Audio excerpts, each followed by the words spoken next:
बंदरगाह, और ये वाला का नाम है ग्वादर बंदरगाह। एक बार भारतीय नौसेना 1971 में युद्ध हुआ था ना, तो भारतीय नौसेना हमला कर दी थी पाकिस्तान के ऊपर, तो पाकिस्तानी कराची बंदरगाह छोड़ के भाग गया था। कहाँ भाग के गया था? ग्वादर बंदरगाह।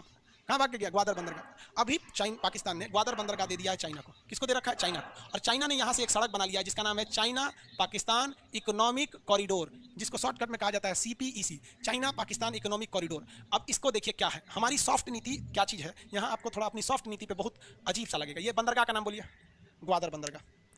ये सड़क का नाम क्या है? CPEC। ये सड़क सीधे कहाँ चली गई? चाइना में चली गई। देखिए हमारी नीतियाँ कैसी हैं, क्योंकि मीडिया में देखेंगे तो कुछ और दिखाएगा, रियलिटी कुछ और होती है।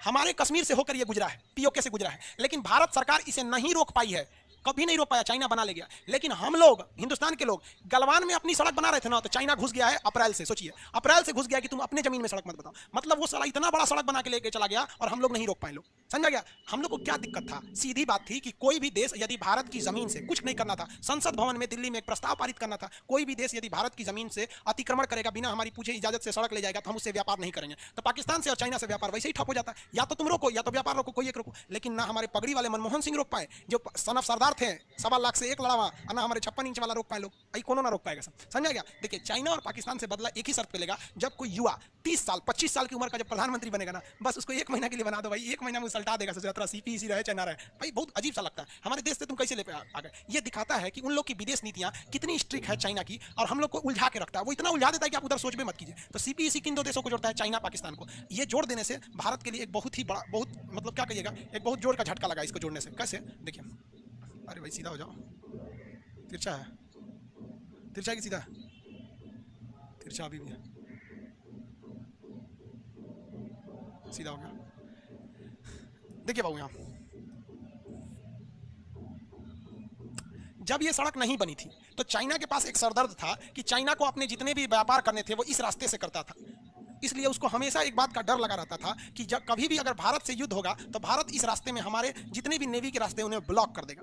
इसलिए चाइना को एक वैकल्पिक रास्ते की जरूरत थी, जिसको वो आराम से बाईपास कर गया भारत को। उसे भारत का चक्कर ही नहीं लगाना पड़ा, उसके लिए रास्ते कम पड़ गए, उसका पेट्रोल बच गया, टाइम बच गया, पैसा बच गया, और भारत से सुरक्षित हो गया। जो सामान वो अरब देशों को बेचता था इस रास्ते से ले आकर, इतना घूमकर, अब उसको कुछ नहीं करना है, अपने देश से ट्रक से ले आकर यहाँ से लड़ करके उतार देगा। ये है हम लोग की नीति। सोचिए, और हम लोग POK चिल्ला रहे हैं। लोग, ये मीडिया हमारे देश की ना कुछ भी अजीब टाइप का काम कर देती है। और आजकल तो मीडिया एकदम समझिए कि वैसा हो गई है। मीडिया उससे भी सस्ता हो गया मीडिया। क्या बोलिएगा इसको रिया चक्रवर्ती दिख रहा है। हमारा POK चल गया, अभी तक कोई वो नहीं है। अब बोलिए ना मीडिया को, तो कहेगा कि नेहरू की गलती है। तो मतलब आप झाल बजाने के लिए बैठे हैं संसद भवन में कि नेहरू जब प्रधानमंत्री होकर गलती कर सकते हैं तो आप प्रधानमंत्री होकर सुधार नहीं सकते हैं, यही ना? तो सीधा कहिए कि आप में उनमें कोई अंतर नहीं है, तो कोई दिक्कत नहीं है इसमें। सबकी बात यही है, चाहे वो आप गुलजारी लाल नंदा को ले लीजिए, चाहे बीबी गिरी को ले लीजिए, चाहे आप अभी ले लीजिए, किसी को ले लेंगे आप, सब एक ही टाइप की बात करते हैं। तो ये सड़क कौन सा हो गया? CPEC। पाकिस्तान के 2 बड़े बंदरगाह कौन हो गया? ये हो गया आपका कराची, और ये हो गया आपका कौन सा?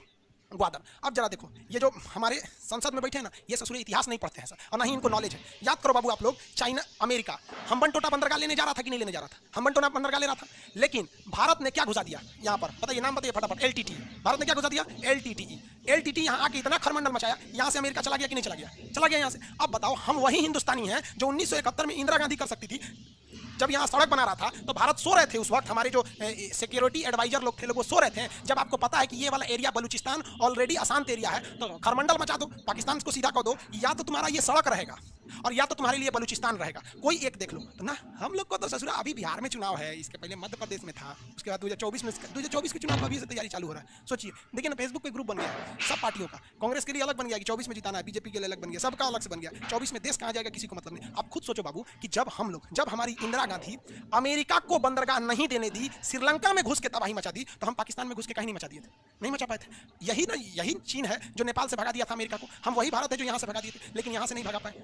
अजब नौटंकी है। ईरान में बंदरगाह लिए चाबहार, तो कौन काम का? वो केवल व्यापार के लिए लिए हैं, कोई सैन्य अड्डा के लिए नहीं लिए, जबकि ये पूरी तरह से सेना उतार सकता है, पूरी उसी के कंट्रोल में रहेगी, चाइना के कंट्रोल में। अब क्या कीजिएगा? हमारा काम है पढ़ाना, पढ़ा रहे हैं हम, नीति नहीं ना बना सकते वहाँ जाके।